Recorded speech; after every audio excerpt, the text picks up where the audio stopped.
سلام، وقت بخیر خدمت دوستان خودم. ما این اپ رو ساختیم و ویدیوش هم ضبط کردیم. بعد تو تلگرامی که از دوستان پیام به ما داده بود که اوکی اینو ممنونیم، اینا تشکر کرده بود. بعد گفته بود که من میخوام که خودم انتخاب کنم که مثلا سنگ بیارم، کاغذ، قیچی، خودم این آیتم رو انتخاب کنم. حالا یه طرفش که سیستم داره انتخاب میکنه، یه طرف دیگهش میخوام خودم انتخاب کنم. خب واسه این کارم کاری نداره، بیسش همینه که من گفتم. حالا واسه این که مثلا به این شکل در بیاریم، میایم یه تغییراتی واسهش ایجاد میکنیم. نگاه کنید مثلا اینجا میبینید دوتا پلیره، ما داریم رندوم بهش عدد میدیم. خب میایم چی کار میکنیم؟ میایم یکیش رندوم باشه، یعنی این که بالا هست به نظرم بهتره. این که بالا هست پلیر 1 اینو باشه، پلیر 2 نه، پلیر 2 مثلا خودمون عدد بهش بدیم. بعد بیایم پلیر 2 چجوری عدد بهش بدیم؟ بیایم بگیم ما الان یه تکست باتنی داریم، درسته؟ ما یه تکست باتنی داریم که اینه. بعد این تکست باتنه بهش میگیم شروع بازی. جای این باید 3 تا باتن داشته باشیم: سنگ، کاغذ، قیچی. رو هر کدوم بزنیم اون عدد به ما بده. بعد بیایم اینجوری درستش کنیم، چیزی که الان به ذهن من میرسه. خب به نظر اگه بخوایم این کارو بکنیم، بیایم تمش هم عوض کنیم. الان مثلا یه دونه باتن بود اون وسط بود، به نظرم اینا بیاد پایین، بعد یه فاصله بین اینا باشه. خب شروع کنیم. این تکست باتنه من از اینجا بر میدارم، کاتش میکنم. به نظرم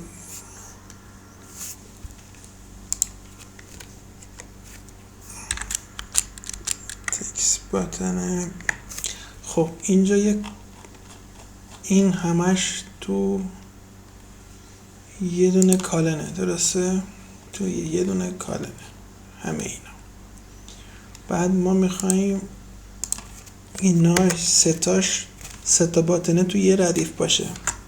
یه روی می نویسیم که فرزندای این روی باتن من باشه. شد این، درسته؟ بعد اینجا بد شده، حالا درستش میکنیم. بعد حالا فعلا متن فقط میزنیم، بعد میتونیم اینجا بهتون میگم چه جوری. حالا که هم متن باشه هم عکس باشه، یا حالا به سلیقه خودتون. بگیم اولی بگیم سنگ،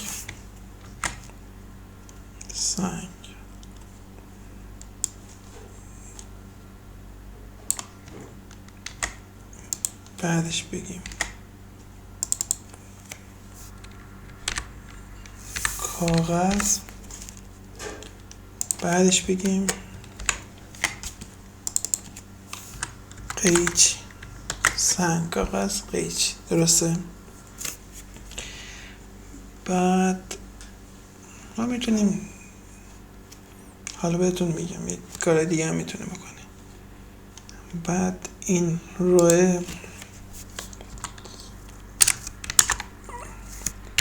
مین اکسس الاینمنتش بگیم چی باشه؟ اسپیس اراوند، از اطراف بهتر. حالا ما میگیم پلیر دوممون که این باشه، میگیم این که باشه بگیم 1 باشه، 2 باشه، 3 باشه. سنگ، کاغذ، قیچی. خب بعد بیایم ما بین این دوتا یه خطی بکشیم بهش میگن دیوایدر. حالا یه سری اتریبیوت هم داره. خب ما اینجا گفتیم دیوایدر قرار میدیم. دیوایدر رو الان من بلد نیستم. خب میرم سرچ میکنم دیوایدر این فلاتر، میرم سایت فلاتر، اینجا میاد دیوایدر. میبینید خودش اصلا مثال داده. میبینید الان این میشه دیوایدر. میبینید میگه یه های داره، یه دونه چیزش داره، ضخامتش داره، بعد ایندنت از سمت چپ و از سمت راست و کالرش. ما میتونیم همینو کپی کنیم بیاریم اونجا. داکیومنتیشن فلاتر خیلی خوبه، یعنی عالی. خب مثلا الان دیوایدرش میشه شبیه همونجا، اما من ایندنتاش من میخوام سمت هم چپ داشته باشه هم سمت راست، ایندنت. میبینید بعد میخوام من کالرش به سمت گری باشه، بعد ضخامتش به نظرم زیاد 2 باشه. بعد دیگه چی بگم؟ مثلا یه کار دیگه بگیم، مثلا اپ بارمون به نظر میخوام مشکیش کنم. اپ بارمون هم مشکیش کردیم.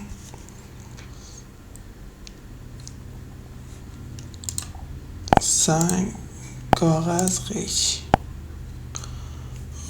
خب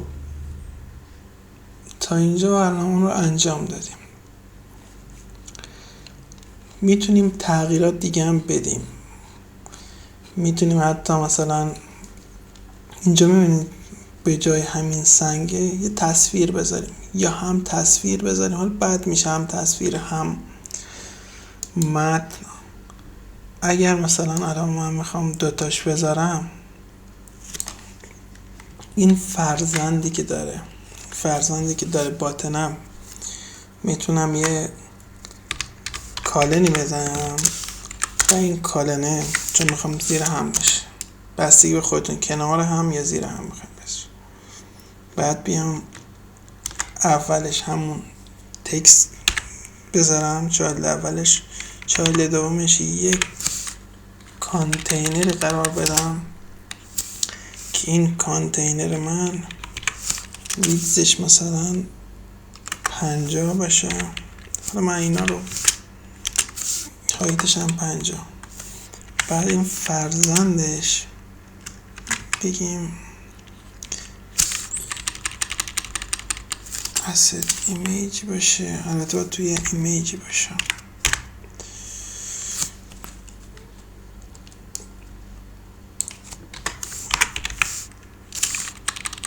ایمیج یه asset ایمیج باشه که این asset ایمیجه بریم چه کار کنیم، بگیم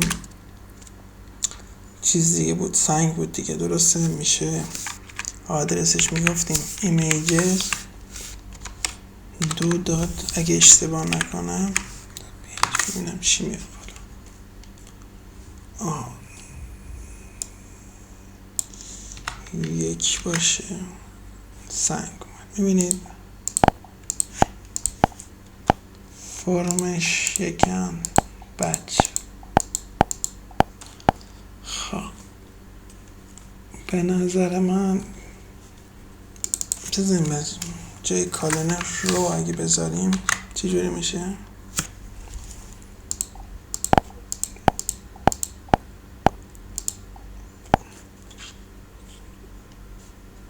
به نظر من باید یا متن باشه یا تصویر باشه، یکیش باشه. بیم چی کار کنیم؟ بیم همونجوری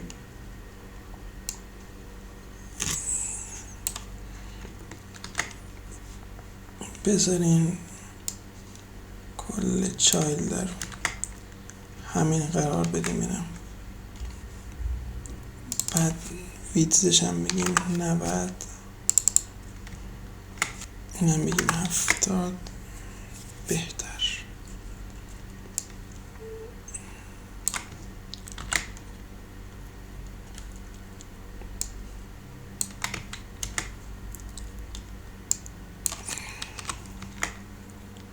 کاغذ و قیچی هم که اینجا داشتیم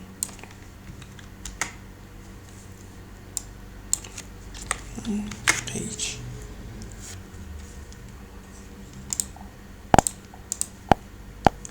حالا شما میتونید از تصویرهای جذابتر استفاده کنید. من تصویرهای آماده استفاده کردم، میتونید شما به هر شکل استفاده کنید. خب اینو هم انجام دادیم. اگر وقت کردم من میام به یه مدل دیگه الان که گفتم تو ذهنم اومد که ما اول صفحه اول رو داشته باشیم و انتخاب کنیم چند راند بازی میخوایم انجام بدیم، مثلا 3 راند، 5 راند، 10 راند، یکی 2-3 تا از اینها دیفالت باشه، ما اونو انتخاب کنیم، بعد بیایم به همون تعداد بازی رو انجام بدیم. اونم کاری نداره، میشه اونم انجام بدیم.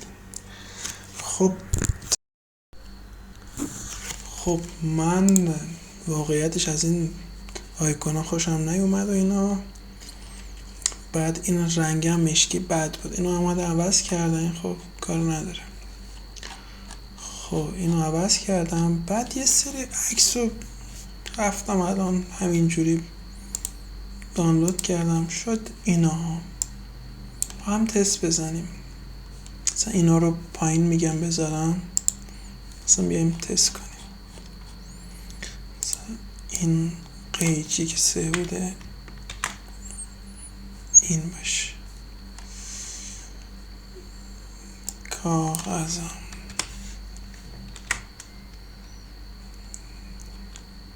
حالا این با توجه به خودتون دیگه، سنگ کاغذ قیچی.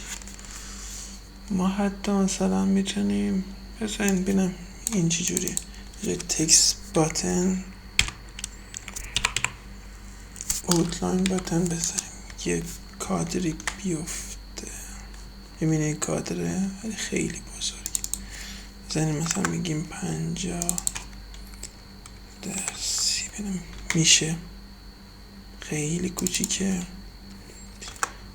50/60.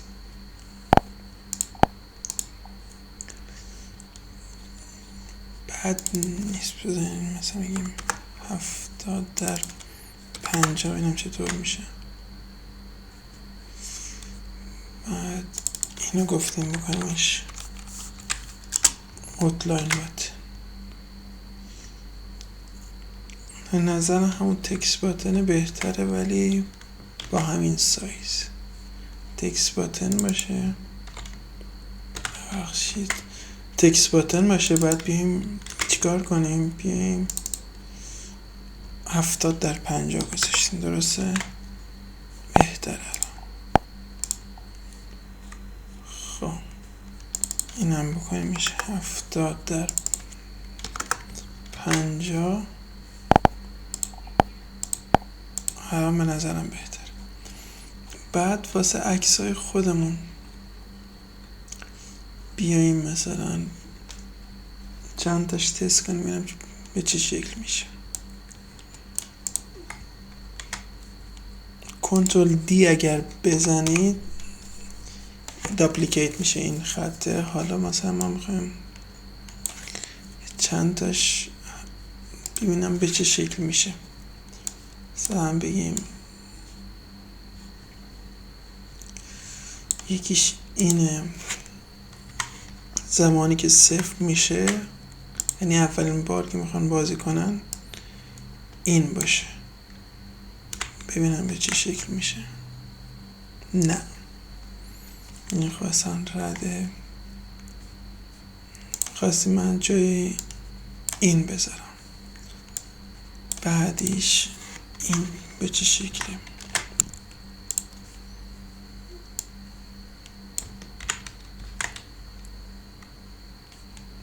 این خوبه به نظرم، جای سنگ باشه. بعدیشم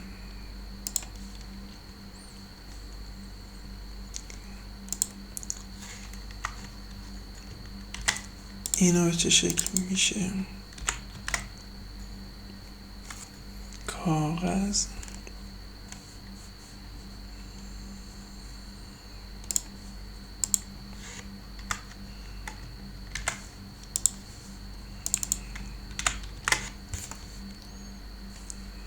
بذارین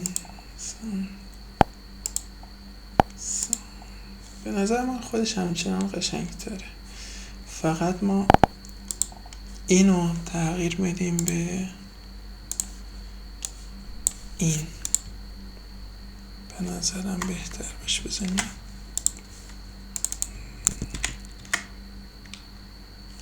این بهتره. این بهتره. بیایم چیکارش کنیم؟ خب نمی میکنیم 0. نه، بزنیم 0 باشه، 0 خالی باشه. بعد بیایم همه چی الان برگردونیم به حالت قبل. اینم پاک کنیم.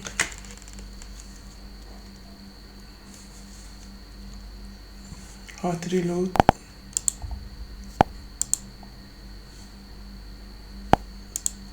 به هم ریخت کل. بزن یه بار پروژمون ببندیم،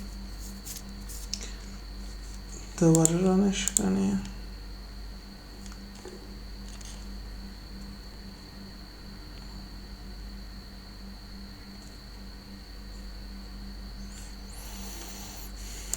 اینجا چیزی دست نزدیم. 3 1 2 3 فقط ما همون تغییر دادیم.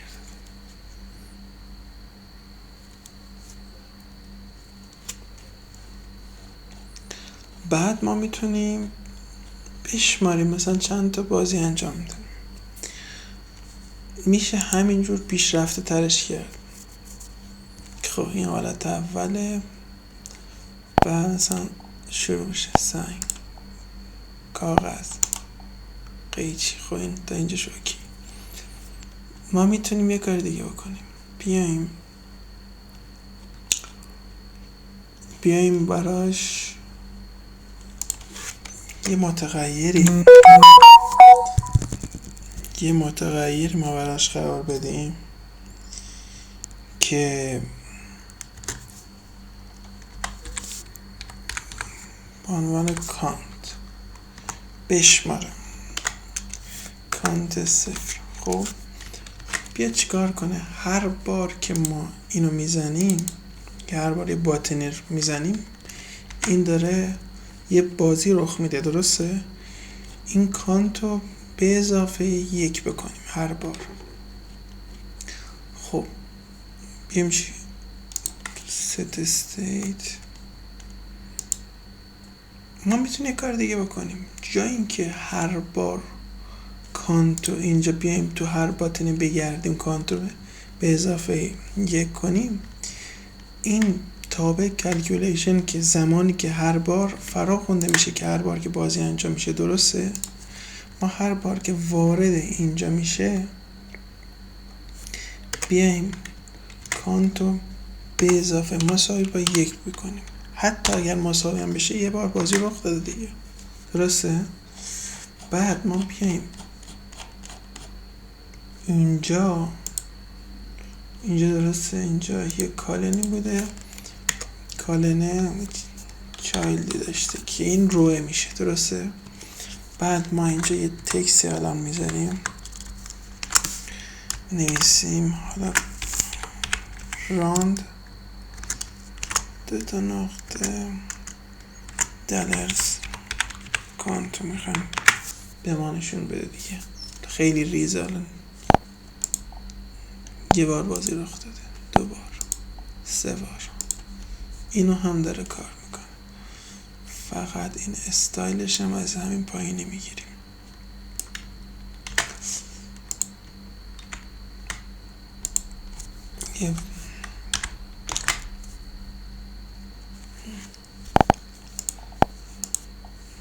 میتونیم هم کالرش هم کالر دات رد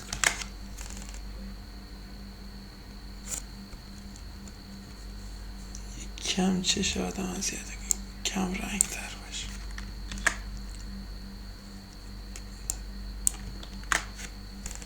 بهتر.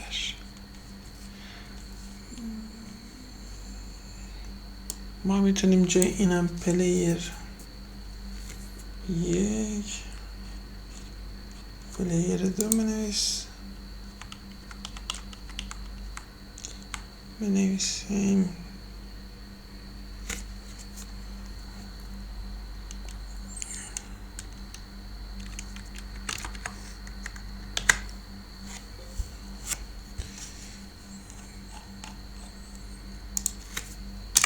اینم بنویسیم پی سی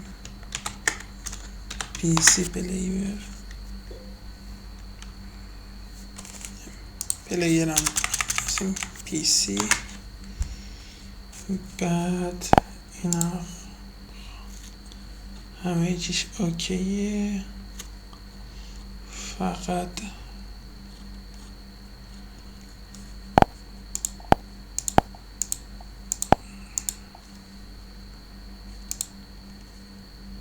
اینا یا میتونی اولین بار اینا بذاری، اولین بار اینو یکم داره بذارین، اولین بار که اینا که نباشه این عکسه، این ببینم به چه شکل میشه. خب صبر کنیم، میگیم 3 0 باشه، اینم 0 باشه. اولین بار همینو میذاریم. حالا دیگه تغییراتش خودتون میتونه انجام بدید. میتونه حتی مثلا هر جایی تکس های یه سری جا تکس میخواد به نظرم اونا رو انجام بدیم. نه به هم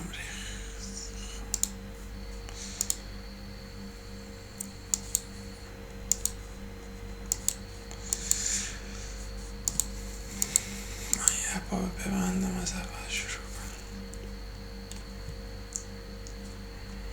خب تابمون بیاد بالا.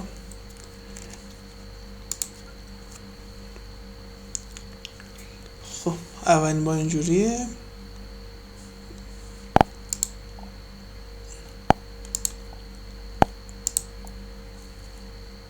ببینید خب ما این اپو دیگه میبندیم دیگه. حالا میگم خب میشه تغییرات دیگه هم اعمال کرد، میشه حتی به اینا انیمیشن داد، حتی میشه اولین بار یه صفحه دیگه باشه که ما مثلا واسه هر کدوم رانداشون مشخص کنیم، مثلا سنگ کاغذ قیچی 3 رانده 5 رانده مثلا یه چیز دیفالت داشته باشیم. اینا رو خودتون میتونه انجام بدین. این چیزی که بیسش بود کاملش بود من انجام دادم. این مثلا آیکونا میتونید خودتون تغییر بدین، میتونید این متن اینجا باشه، این یکی بیارین اینجا بدین. این سلیقه خودتونه. خب این ویدیو تموم شد. شما رو به خدا میسپارم تا ویدیو بعدی.